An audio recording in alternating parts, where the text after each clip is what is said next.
Welcome to the Rational Egoist. I'm your host, Michael Liebowitz.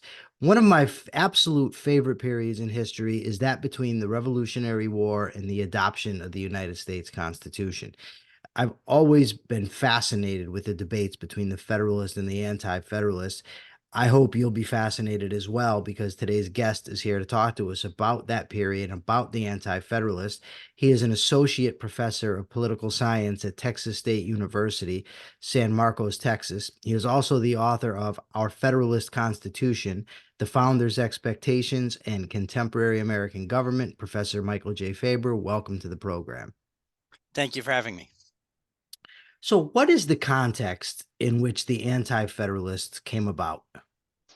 Well, after the this is an answer I can run very, very long. I'll try to keep it short.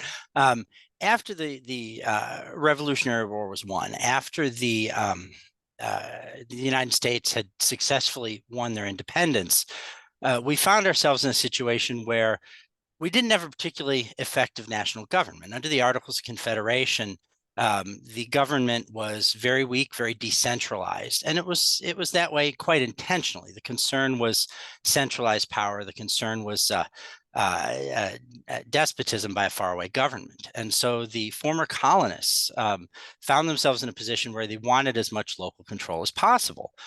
But when it didn't work out, when it turned out the national government was fairly incompetent to do anything because it just hadn't been given that power, what happened was, of course, we see the Constitutional Convention, we see the writing and proposal of a new constitution. And when that constitution is revealed to the public, now the convention had only been charged with suggesting amendments to the Articles of Confederation, not with writing a new constitution. And so when that new constitution is presented to the public as an alternative, it creates a sort of immediate backlash. From a number of quarters, from those who are concerned about a stronger national government, concerned about tyranny, from those who simply think that the convention overstepped their bounds and that we ought to have some kind of national discussion before replacing our government entirely. And so Anti-Federalists and Anti-Federalism comes in direct response to that. It's that initial backlash against the Constitution, that it's easy to assume looking back that the Constitution was just something we kind of all agreed on, but the reality was that it was very contentious, it was very controversial, and there were very few people who really liked it as is without wanting to see something changed. Even those who supported it in general usually saw certain things in it they didn't like, certain things they'd like to have written in there differently. And so the term anti-federalist ends up being something of a loose term because we kind of gather together everybody who opposed the adoption of the Constitution. But in reality, there were a whole lot of people as well that were kind of moderates, that were on the fence, that were undecided. And there were some people that were distinctly anti-federalists who essentially changed their mind, who ultimately supported ratification of the Constitution because they came to believe that it was the best possible option. What creates a little bit of confusion here is the term anti-federalist itself stems from before the Constitutional Convention. The people who wanted to see a stronger national government generally started to call themselves Federalists, as supporting the federal government. And so the people who supported the Constitution kind of co-opted that term, continued to call themselves Federalists. Those who opposed the Constitution in general saw themselves as the true Federalists, the ones who actually wanted a balance between state and national government. But unfortunately for them, in the long run, it's the old cliche, history is written by the winners. The Federalists labeling their opponents anti-Federalists kind of stuck. And so anti-federalism became this opposition to the Constitution. As soon as the Constitution went into effect, those former anti-federalists, or those that were labeled anti-federalists, dropped the term as quickly as they could. They tried to banish the term as much as possible, and largely coalesced behind what became initially the Republican Party, later the Democratic Republican, and then the Democratic Party. But the idea there was to get away from that idea that they were somehow opposed to federalism. So really, anti-federalists in the true sense exist only for that brief period in 1787 when the Constitution is proposed. through about 17, well, depending exactly on the market, 1789 when the new government goes into effect, maybe 1791, the Bill of Rights. That short period there is really all we see where we truly have anti-federalists, although the term lingers for a while after that. So the term federalism originally really meant people that were for states' rights, that were for not having a strong federal government. But then the constitutionalists kind of usurped that term, put their opponents on the defensive. It reminds me much in the way of the term liberal, which used to mean people that were for free markets, free speech, individual rights, that sort of thing. In the 20th century came to mean people that were in support of more government intervention in the economy.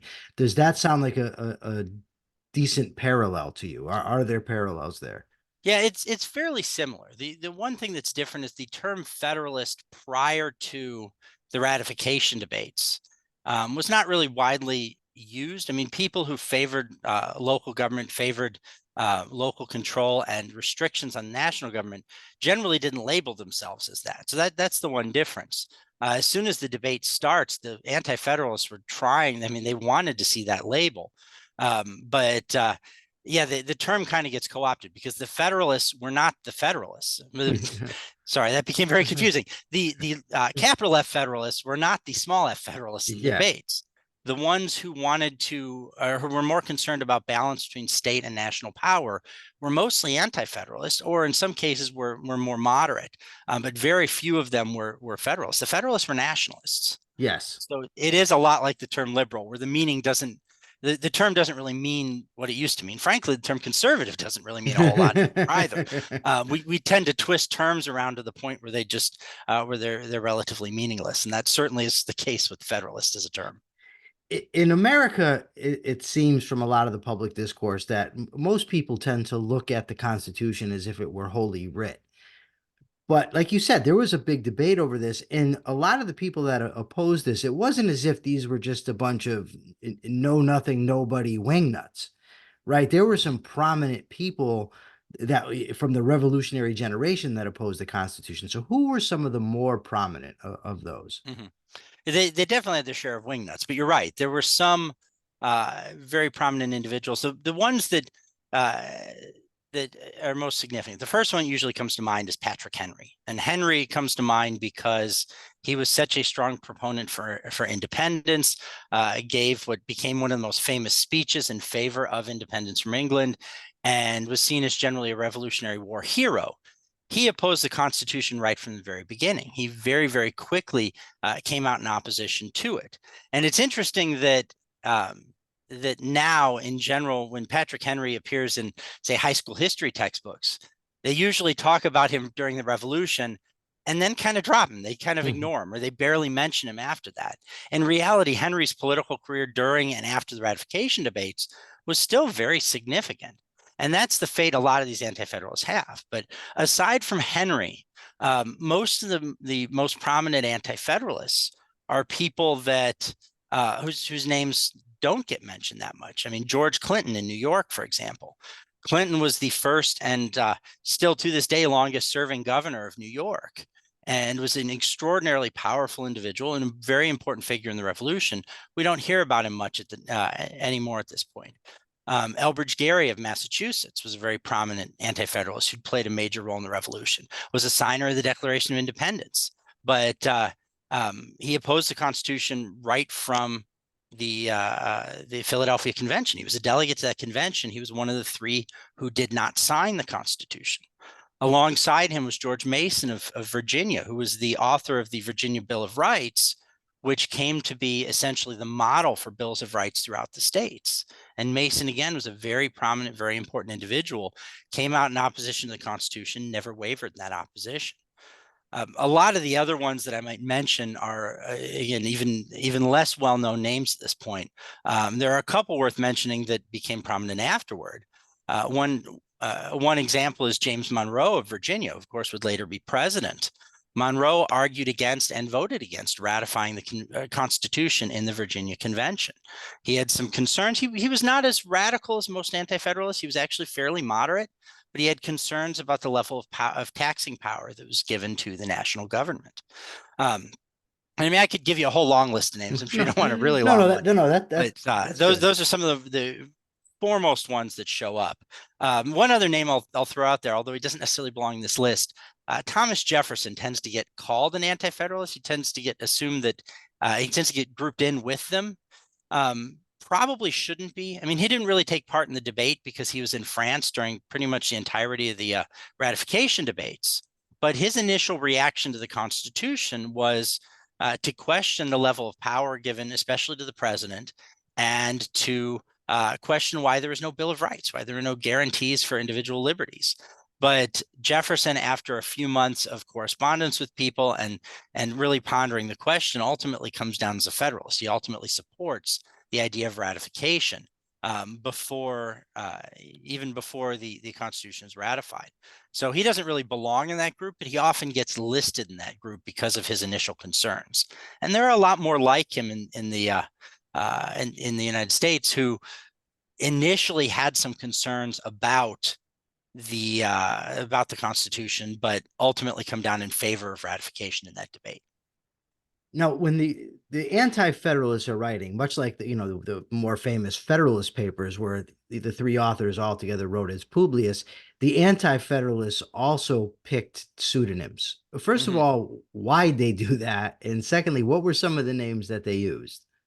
Well, at the time, there was this crazy idea that everyone seemed to subscribe to, that the message mattered more than the person saying it. I know it's a wild concept now. And so writing under pseudonyms was essentially a way to say that you were not trying to claim glory or credit or anything else. You were just trying to get a message across. And that was done during the Revolution as well, and sometimes was to protect the writer as well. But quite often, if you look at revolutionary writings, it was kind of an open secret who wrote a lot of those. I mean, not a lot of those pseudonyms are still mysteries to us today, but a lot of them didn't really come out and emerge until after the danger was past, after the United States was independent. Because at that point, then being attached to a revolutionary pseudonym was not such a bad thing. It was a badge of honor. But during the ratification debates, what happens is we start out with these pseudonyms, and the Anti-Federalists find very quickly that because most of the prominent individuals in America, most of the local government leaders were Federalists, they find very quickly that there's a certain stigma attached to opposing the Constitution. And so a lot of the Anti-Federalist writers remain anonymous. In fact, some of the best Anti-Federalist writings to this day, we don't know who wrote them. I mean, we have guesses. But there was actually a whole debate in the newspapers, and it became a multi-state newspaper debate about whether people should have to reveal their names. There was a push, and I believe it began in Massachusetts, if I'm not mistaken, a push to force newspaper publishers to reveal the real names of Anti-Federalist writers. Curiously, not Federalist writers, just Anti-Federalist writers. And more than a few people were perfectly willing to publicly suggest that once they had those names, those Anti-Federalists should be rounded up for treason. We were prone to hyperbole then as now. But oh, you mean that's not something new? No, it's not. It's really been around a very long time. Also, the concept of doxing. I mean, that's basically what's going on there is the effort to dox the Anti-Federalist. But the newspaper publishers, seeing what a very bad thing this would be for their business and for freedom of the press, largely pushed back against this. And ultimately, it kind of faded away. But to this day, most of the Anti-Federalists, we actually don't know who wrote the papers. As far as the question of who some of the more prominent writers were, probably the best Anti-Federalist writings at the time were written under the pseudonym The Federal Farmer. These were published in New York, but it's not entirely clear they were written by someone from New York. They've been tied to various people over the years, but it's not really clear who did write them. There was another series also in New York under the pseudonym Brutus. I should mention a lot of these pseudonyms came from antiquity, came from Greek and Roman sources, but Brutus wrote fairly extensively about the dangers of military powers and the court system. He stands out in particular for the court system because there weren't a lot of anti-federalists who made really coherent and cogent arguments against the courts as defined in the Constitution. But Brutus really stands out in that regard. Another example, perhaps a little different, the most prolific writer was this, under the pseudonym Sentinel. And this was almost certainly Samuel Bryan of Pennsylvania. He bragged about it later, which was very rare, actually, among anti-federalists, but nobody else really contested him on it. So very likely he was at least the primary author, if not the sole author. But Sentinel took a much more radical approach than writers like Federal Farmer and Brutus. Federal Farmer and Brutus both were pitching their argument to a fairly intellectual audience. They were making philosophical arguments and alluding to historical examples. Sentinel was very much, for lack of a better way of putting it, a man of the people. He was writing to common individuals. He was writing in slang. He was attacking Federalists, sometimes very, very personally, very openly. And it was a whole other side to the debate. And that there's a whole lot of those kinds of writings. In fact, most of the Federalist, Anti-Federalist debate was at a pretty low level. It was hurling insults. It was mudslinging. It was accusations of treason and betrayal. It was all kinds of these non-intellectual personal kinds of attacks. But we don't see that very much because most of the time when we're reading the Federalist and Anti-Federalist debates, we're only reading the highest level writings. We're reading the ones that really are more intellectual. And some of those are very, very good, even as works of philosophy. Cato also was one of the anti-federalists, right? Mm-hmm. Yeah, Cato also published in New York. Cato publishes relatively early in the debate. And in fact, the interesting thing to me about Cato is in his first letter, the first letter is a very kind of moderate letter. It says, let's all take our time and read this carefully. We're not sure yet whether this is a good idea. And Cato relatively quickly moves into being a very strong opponent of the Constitution. But that first letter is so mild. And it's because it comes so early in the debate. In the first month or so after the Constitution comes out, no one really knows which direction the debate's going to go. No one really knows where the people are on it. And so everyone's kind of cautious in those first few writings.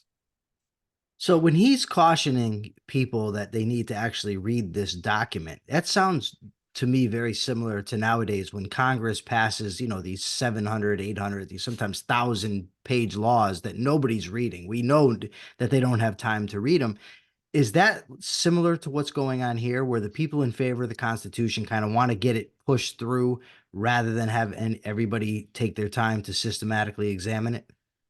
It is similar in one sense, in that there really is an effort by the Federalists to kind of rush things along. The difference, of course, is the Constitution doesn't take that long to read and is written in such a way that most people in the United States can really read and decide for themselves. These 1,000-page bills in Congress, they're not written for anybody to read. I mean, the assumption is that nobody's going to read them, and later on, bureaucrats and lawyers can figure everything out. I mean, that's just the way Congress does things now. It wasn't always that way. I mean, if you look at the first Congress, I know it's a bit of an aside, but the first Congress passed the Judiciary Act. The Judiciary Act establishes the entire court system. Today, and printed, it's like 7 pages long. I mean, we established an entire branch of the U.S. government in a document that you could sit down and read closely in 15 minutes. That's a far cry from those 1,000-page bills these days. Yeah. But yeah, the Federalists absolutely were trying to push things through as fast as possible and made many efforts, not all of them admirable, to try to silence opposition and to try to push things through very, very quickly. So I got a bunch of anecdotes I can share if you're interested. Well, what I want to know is what were their main objections? Mm-hmm. There were some that, if I'm remembering correctly and reading through, that were objections that they didn't want to abolish slavery. They thought that was in the winds, things of that nature. But they also had some actual arguments about that, that had to do with liberty and the sort of the dominating philosophy at the time. So what were some of their concerns with the new Constitution? Well, this is a tricky question because there was actually a lot of diversity in the arguments being made. To start just very briefly with slavery, the interesting thing about the Anti-Federalists and slavery is Anti-Federalists in the South were arguing that this Constitution ultimately would give the national government power over slavery and power to end slavery. Anti-Federalists in the North were frequently arguing the Constitution gave way too many concessions to the South and essentially would embed slavery in American culture for the foreseeable future. And so there's actually a fairly wide gulf on that, depending on who you're talking to, who you're looking at. But there were a few things that they generally tended to agree on. The main thing that there was, I think, broad agreement on was that the powers of Congress extended too far, and in particular, the taxing power of Congress. Under the Articles of Confederation, the national government, if they wanted money, basically had to beg the states for the money. They had no means to enforce any kind of taxes. They could impose taxes, but if a state refused to pay them, there was nothing the national government could do. And so what the delegates to the convention, the Constitutional Convention, did was they gave the Congress the power to tax the people directly, not just tax the states indirectly and hope they paid up, but to actually go in and impose direct taxes. And for the Anti-Federalists, this went too far. For some of them, it went way too far. There were some of the more extreme Anti-Federalists argued the national government should have no power to impose taxes at all, while some of the more moderate ones suggested that the requisition system under the Articles, where the Congress would request taxes, that should be the first step in any form of taxing. And some of them were willing to concede that if the states didn't pay up, there should be some enforcement mechanism. But they still tended to insist that the states should get to decide first how they're going to raise that money. And as long as they paid up, the national government should stay out of it entirely. So taxing power is a big one. The military power is a big one as well. In the Constitution, the Congress is given the power to raise a standing army. The only real limitation on that is it says that no appropriation for a standing army can last longer than 2 years. Everything has to be no more than 2 years, but it can be renewed every 2 years. And so the concern of the Anti-Federalists is that Congress would immediately raise an army, if for no other reason than to enforce their taxing power, and then they tax more in order to pay for the army. And in the end, you end up with a national government that's very controlling, that's very powerful. Aside from that, there were a number of things where the Constitution hands power over to the national government that the Anti-Federalists didn't see any reason for that. One example of that is with militias. If you read carefully in Article 1, Section 8, it gives Congress most of the power over the militias. It still allows the states to appoint officers and still charges the states with implementing training, but Congress gets to decide what that training looks like. And in the original version of the Constitution, Congress is given the power to arm the militia as well, which was a huge red flag for Anti-Federalists and is what ultimately leads to the Second Amendment, making sure that the national government can't go and say, okay, we're not going to arm the militia, or decide to arm the militia with very little in the way of weapons. The intention there by the Anti-Federalists was to make sure that the states and localities and individuals would still have the opportunity to arm themselves, even if the national government didn't. So that idea of giving the national government power to arm the militias was seen as very objectionable. But I think that the single clause, and I've obviously done a lot of reading in these old essays and the debates and everything. I think the clause that received the most complaints, though, is one we don't talk about much anymore. Well, we've talked about it a little more recently, is Article 1, Section 4, which gives the states initially the power to decide how to run elections, but then in the next breath says that Congress may override these state policies, that Congress may establish election policies. And there's not really much limit on that. The only limit placed on that is that Congress can't change the place of choosing senators. And that's only because the senators were chosen by state legislatures. That's just to make sure that Congress can't force the state legislature to have to meet in a different spot. But everything else, as far as how to arrange an election, The states are given the power, but Congress has absolute and unquestioned power to overturn it, which seemed entirely unnecessary to the Anti-Federalists, seemed just an invitation for the national government to take over elections. And by the time they've taken over elections, in addition to taxing power, military powers, and everything else, it would leave the states more or less powerless in the face of national power. They were also concerned with the necessary proper clause, right? Mm-hmm. Yeah, and I mean, there were objections raised to almost every clause in the Constitution, but necessary and proper clause. I mentioned powers of Congress. The issue with the powers of Congress in some of the cases was that they were too broad, they were too vague, and the necessary and proper clause is just sort of the exclamation point on that. It basically says that Congress can do anything they want in order to carry out their existing powers, but those powers can be stretched pretty far. In addition to the necessary proper clause, you've got the commerce clause, which opens up a wide range of opportunities for Congress. And you've got the general welfare clause tied to taxing. Both of those are so vague as to be almost completely open-ended. And when you couple those with the necessary and proper clause, you have a Congress with powers that at first glance seem to be well-defined. There's a long list of specific things. But the more you think about it and the more you think of creative ways to use the language in there, the more the Anti-Federalists realized that we were giving Congress maybe not entirely a blank check here, but something very close to it, that we were giving Congress the power to claim more power and have a constitutional basis for justifying it. And that's not even to get into the presidency and courts. That's another whole set of objections too. Yeah. Now, the Anti-Federalists were adamant that the Constitution needed a Bill of Rights. That was one of the big concerns. Even of Thomas Jefferson was concerned that there was no Bill of Rights. How influential were the Anti-Federalists in ultimately getting a Bill of Rights attached to the Constitution?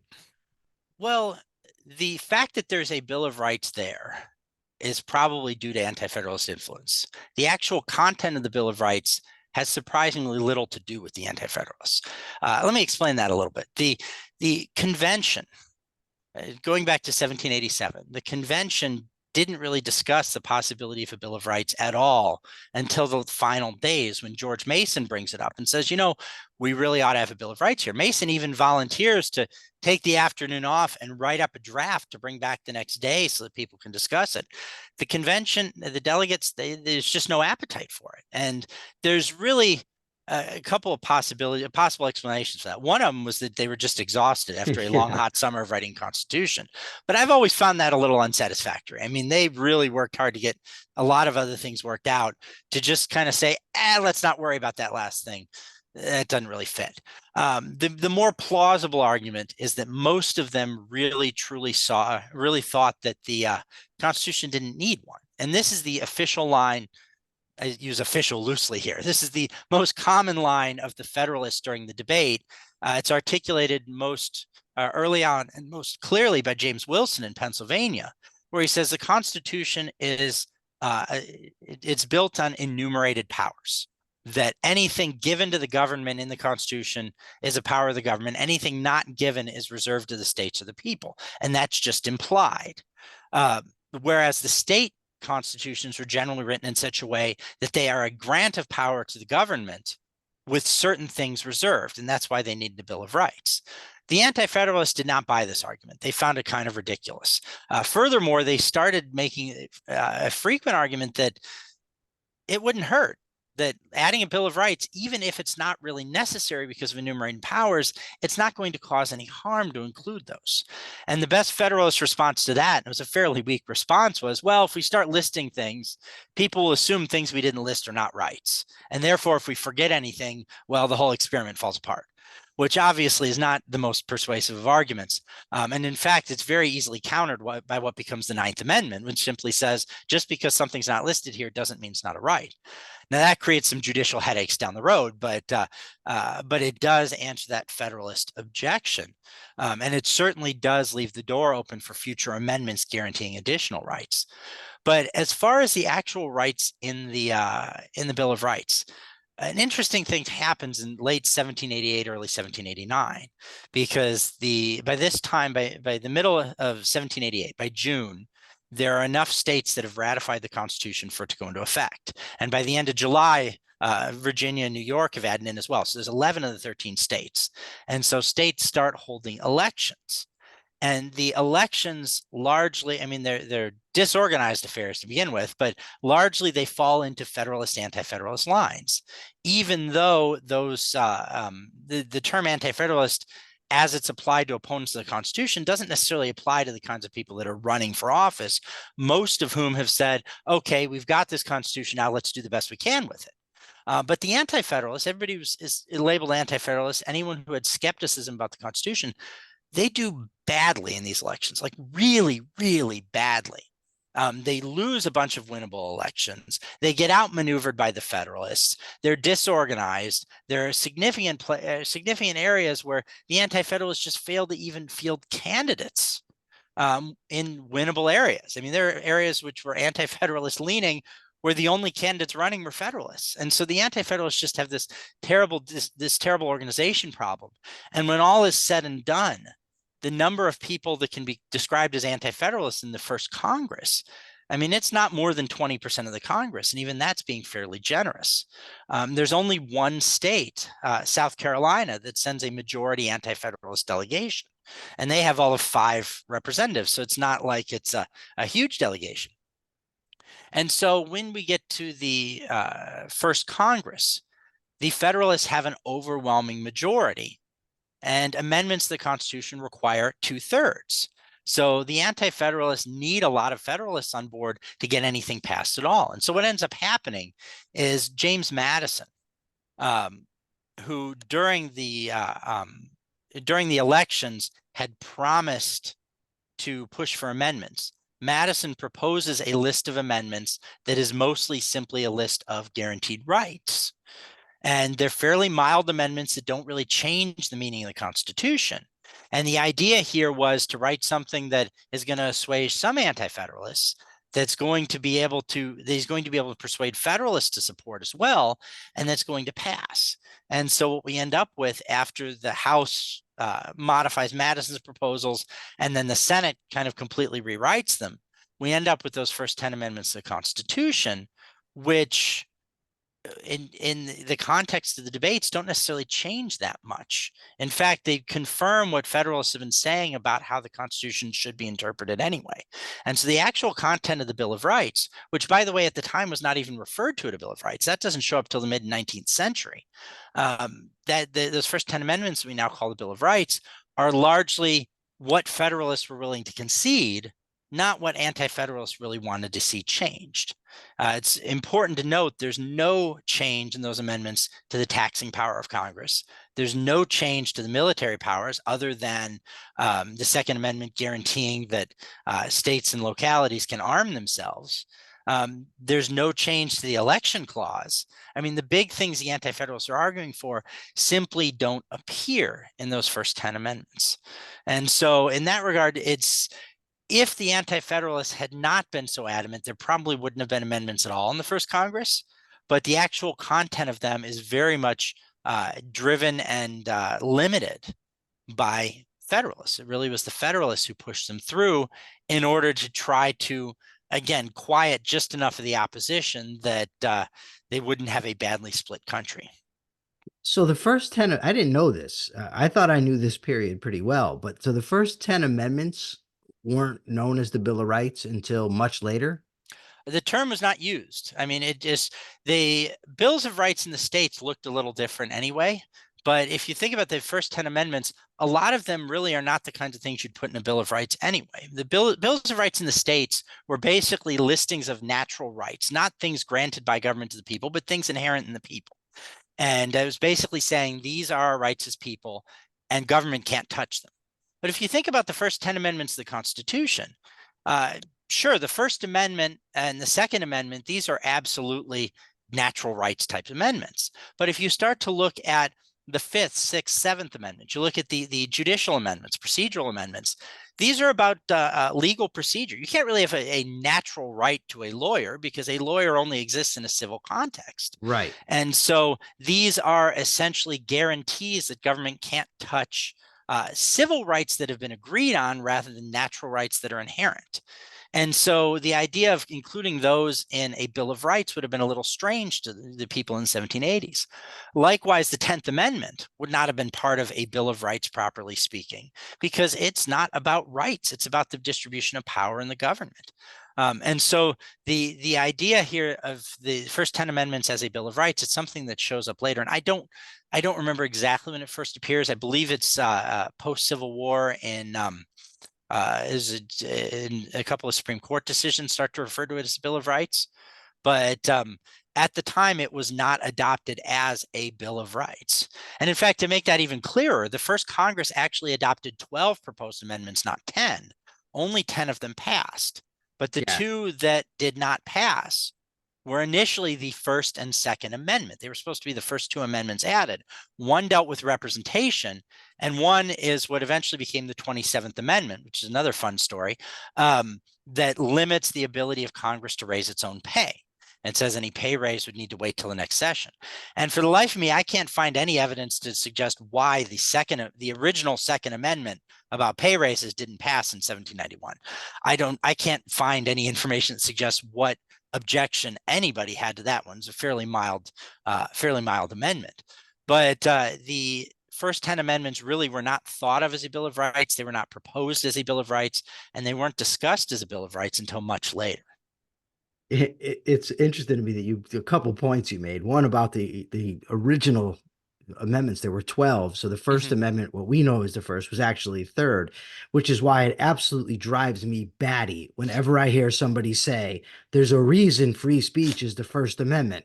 Yeah, because they didn't ratify the other two. It has no, supreme importance as the First Amendment. It wasn't even originally written as such.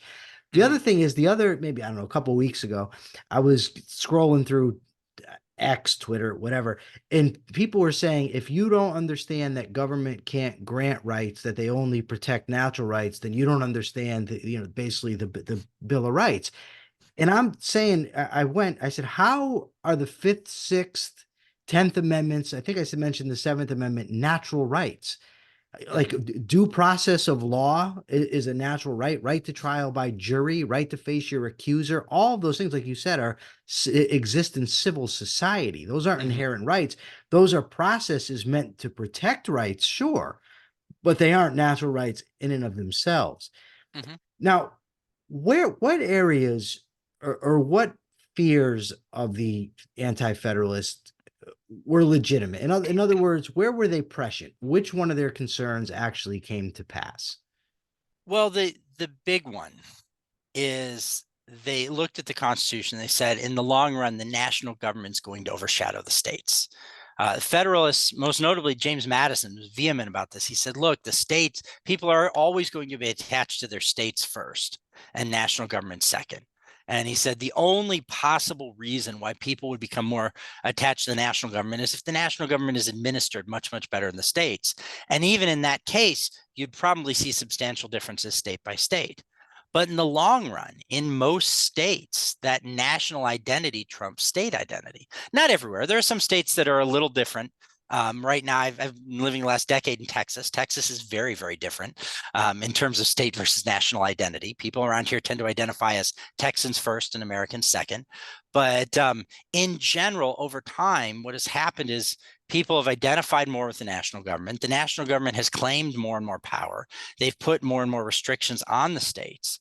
And right now, if you really honestly assess the American federal system, it's very difficult not to come to the conclusion. I think you have to be a little delusional not to come to the conclusion that the national government really is the dominant entity, and you've got states fighting to retain whatever they can of their sovereignty. And that's what the Anti-Federalists thought would happen. They said there's too much power being granted to the national government. Over time, they'll claim more. Brutus goes on an extended argument about how whenever things reach the Supreme Court is going to fairly consistently side with the national government versus the states and give more power to the national. If for no other reason, then it gives the Supreme Court itself more power. And so in regards to the federal relationship, the Anti-Federalists were largely right, at least directionally. Now, some of them might be surprised that we don't just have a unitary national government at this point. I mean, some of them were arguing that the state should be destroyed completely. which obviously is not true. But the general direction that the national government would claim more and more power, which the Federalists insisted again and again and again would not happen, certainly has happened. So that's the big one. Concerns about the necessary and proper clause certainly have come to pass, that Congress will stretch the language in the in Article 1, Section 8, granting them powers. They'll stretch that language beyond recognition. Actually, not even so much the necessary proper clause, but the commerce clause is really the one that's been stretched tremendously. And only a few anti-federalists really caught the importance of the commerce clause, but a lot of them said much of this is way too vague. Another thing they were right about was, taxes in the military. The Federalists were insisting that, no, the national government wouldn't need to levy direct taxes. Everything would come from import duties, essentially, from tariffs that the federal government could pay, the national government could pay for itself without resorting to direct taxation, which was true for a while, but in the long run has fallen apart as the national government has grown. Likewise, the idea of a standing army. Most Federalists said that there's no way we're going to have a standing army. There's no way Congress is going to support that. Pretty sure we have at least a little bit of a standing army now. More than a little bit, probably. Actually, we have an absolutely enormous military, which should have been something that would have horrified almost everybody in the founding generation. There were only a handful of people that were even in favor of a standing army, much less a large one that could be sent to foreign conflicts. And so in that regard, they were mostly right, but a lot of those predictions took a lot longer than they expected them to.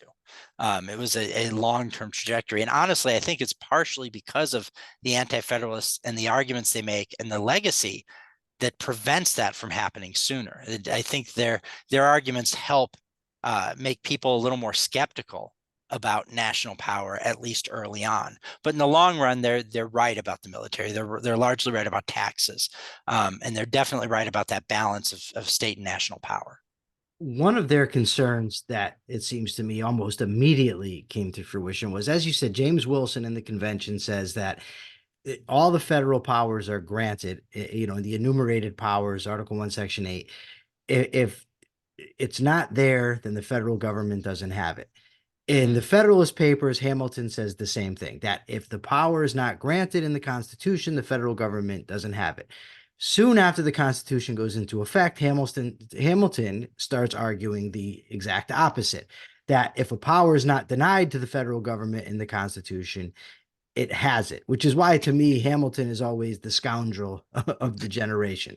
Not that he wasn't a brilliant man, not that he didn't contribute, make a lot of contributions to the liberties that we have, but I think that his method of constitutional interpretation and his support of a strong national government intervention in the economy has largely been detrimental. When Hamilton does that, at that time, are the Anti-Federalists, or the people that used to be called Anti-Federalist, were they, and this I don't know the answer to, were they immediately like, wait a second, this isn't what you had just been saying a short time ago? What was what's the word I'm looking for? What was the opinion at the time? Mm-hmm.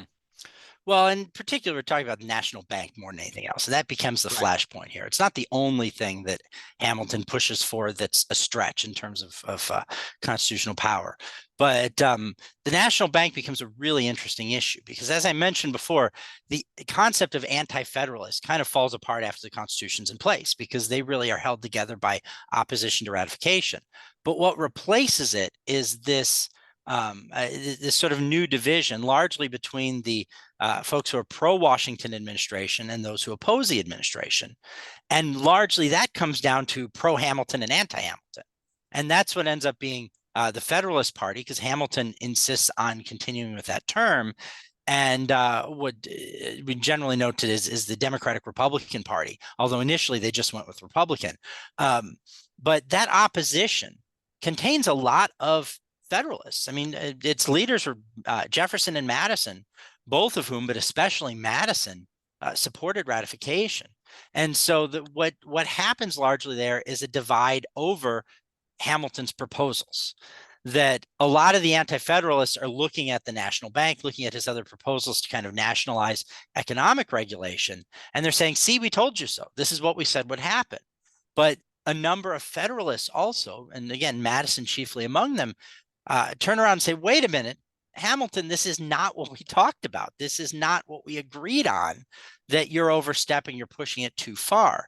And so this is where the new party cleavage occurs, with the Federalists who really were sincere about saying enumerated powers, we're limiting what national government can do, we want to preserve the states, ending up largely on the Democratic Republican side of the divide. And those Federalists who really were fundamentally nationalists ending up in the new Federalist Party. And of course, Hamilton becomes the leader and the hero of them. Hamilton's really an interesting character. I don't know if I'd go quite so far as to call him the villain of the piece here, but Hamilton has a reputation for being kind of a heroic figure and doesn't quite deserve it. I mean, there's a more than a dash of villainy there. But Hamilton finds himself always sparring in those early years with Aaron Burr in New York, who has a reputation for being one of the villains of the founding and probably doesn't deserve it, at least not to that degree. And of course, part of that, the reason those two get forever tied together is because of the duel where Burr shoots Hamilton. But even so, I mean, if you break down New York politics and you break down those two and their battles there, it's really interesting, the sheer level of complexity that starts to emerge. That I mean, Hamilton is not a hero, but also not exactly a villain. And same with Burr. It's much more complicated than that. But certainly Hamilton does become the pivotal figure in early partisan conflicts. And it's Hamilton's ideas which stretch the necessary and proper clause, stretch the commerce clause really far. It's those ideas that really become the pivot on which American politics works for those early years, which is not to say that Washington's not an important figure. I mean, Washington was not kind of blindly following Hamilton. He endorsed what Hamilton did. He was persuaded by Hamilton.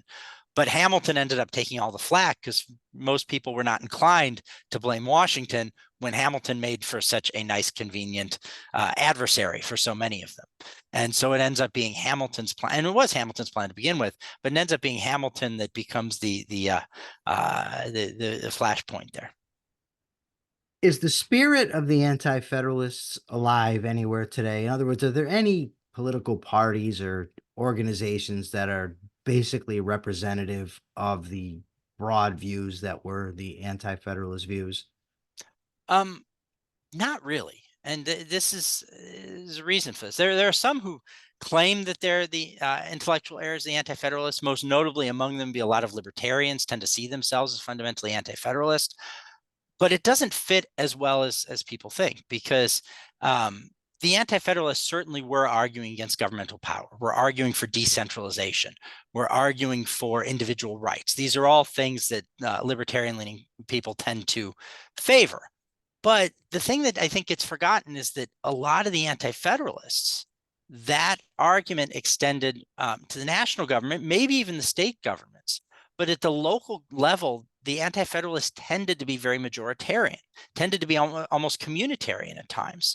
And they talk a lot about the importance of community and have no problem with local governments that have a great deal of power over individuals, that individualism extends only so far.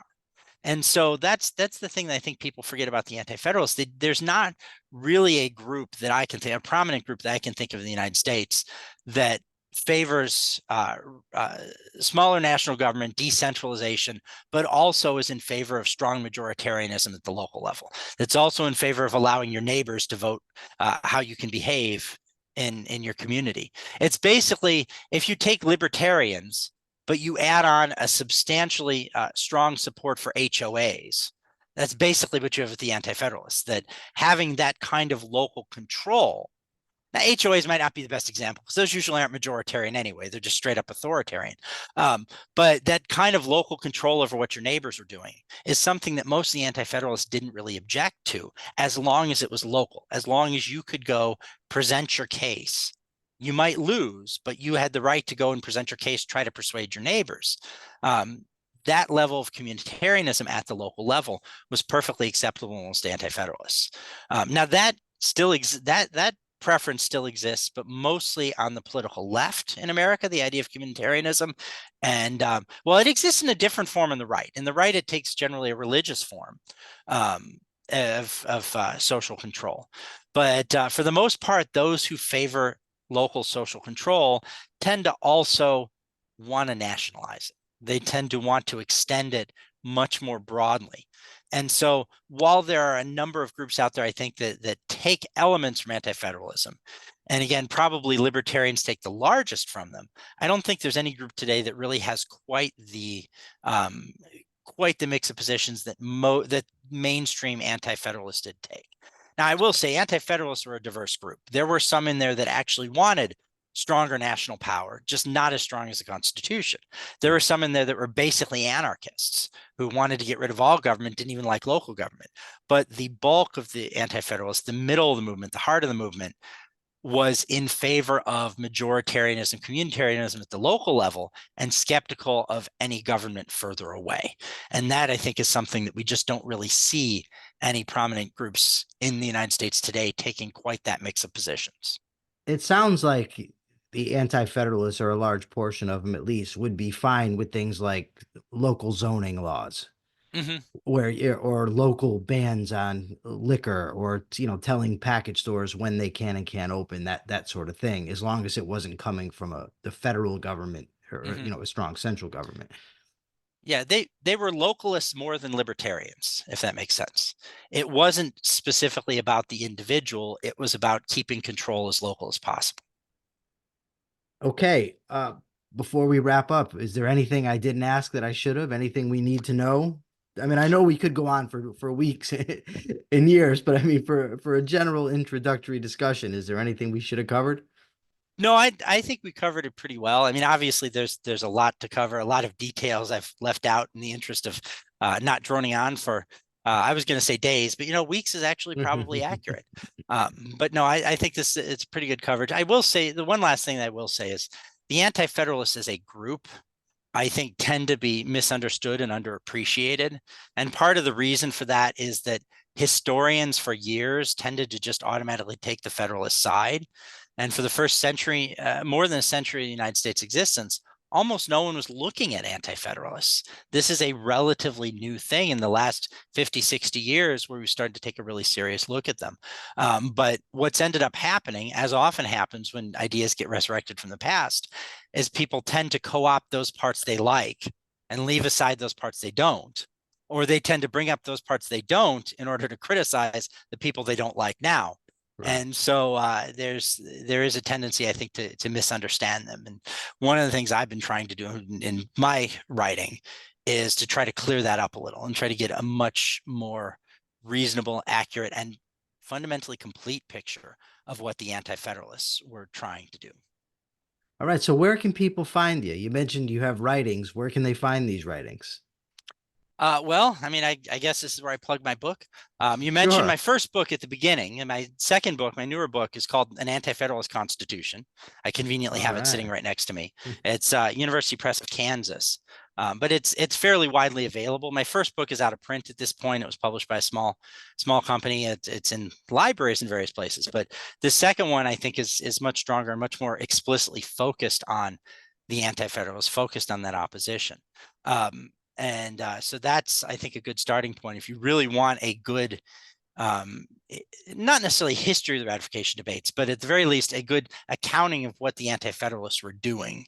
I'm proud of the book. I think it's a good book, and it's written in such a way as to try to be accessible. I know a lot of scholars write in ways that can be a little difficult to read sometimes. I've always tried to make it as accessible as possible. But if you track down the book, I'm not that hard to find from there. I mean, I'm fairly easy to track down as well through my job, through my work email and such. Okay. Well, thank you very much for a great discussion. I've learned something today about the Bill of Rights, so I'm happy about it. But for now, this is the Rational Egoist signing out. I'm Michael Liebowitz. Remember, I want to hear your comments. I want to hear your criticisms, your likes, your dislikes. They help. Till next time.